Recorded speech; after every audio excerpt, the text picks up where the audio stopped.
This is the first day of a new program, a grade 5 education program, another one of Peninsula Stream Society's environmental education endeavors, and we're calling this one the Cool Carbon Connection.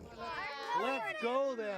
We need you, madam! We're connecting children with their local environment, explaining about carbon and carbon cycles and how forests work. Water's 1. Sun. Light is 2. Soil. Soil or nutrients are 3. Okay. We're looking at cultivating cooperative relationships and how that works in nature.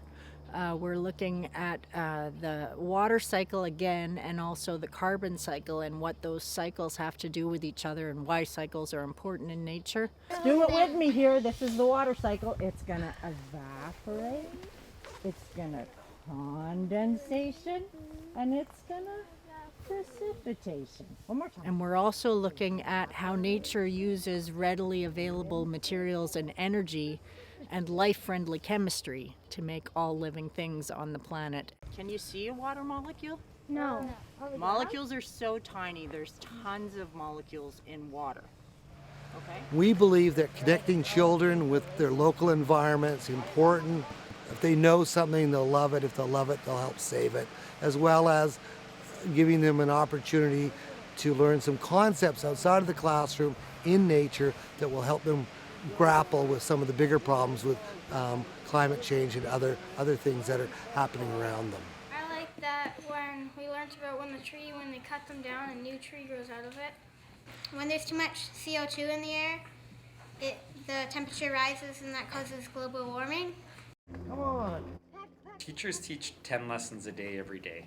They can't research every step of the walk that they do, and having Peninsula Streams, having experts do that lets us go so much deeper and gives the students another person to ask questions of. The passion that Peninsula Streams brings to what they do is phenomenal as well. The creativity, the energy. What was really good about the nature walk is how close it was to the school, and the diversity that was pointed out to us every 10 steps along a trail that most of our students walk regularly. I like the fact that trees can use carbon as life. With the global warming, it means that the ice will melt and the deserts will get hotter and most of the animals will die. What I learned was how to tell a Douglas fir apart from a grand fir, and I thought it was really neat how you combined education with games. The great thing about the program is that they were able to experience it firsthand in the forest, and then I was able to come back to the classroom, and the new curriculum is a lot about looking at a concept and really understanding that well across multiple platforms like math, science, social studies, language arts. And so taking what they learned and applying it through those lenses was quite seamless. And it wasn't just about science. It was about environment. It was about thinking really deeply about something that they've taken for granted, like a walk in the forest. What I think is very interesting is that the woodpecker actually pecked different holes into a tree, so future woodpeckers can take advantage of that and have a food source if they need some extra food.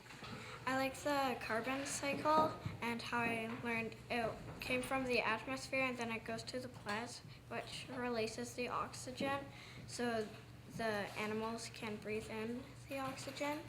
What I liked the most about the program was learning about the different types of trees and playing the games and learning about how to stop global warming, like driving less and planting trees for more oxygen.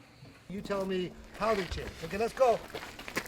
This is where you're putting your thinking caps on.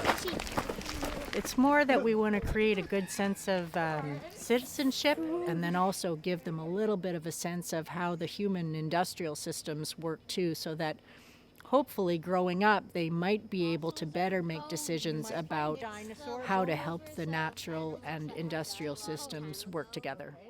Like, I like the thing that how you can save yourself. If you're stuck in the woods and you need water, then you can go towards where cottonwoods are. If you see cottonwood, like it's always living in water. if cottonwood leaves are on the ground, water is usually close by or there. So you could, like, if you're lost in like a forest and you see some, and you're really thirsty, you could like save yourself. The engagement level seemed pretty good to me. They seemed to be understanding, they seemed to be having fun, they seemed to, I guess what I enjoyed the most is they seemed to have a whole new level of questions upon leaving, and they also seemed to be starting to innovate a little bit and think creatively based on what they had learned here today. And they also just seemed happy to be outside in nature, which is important.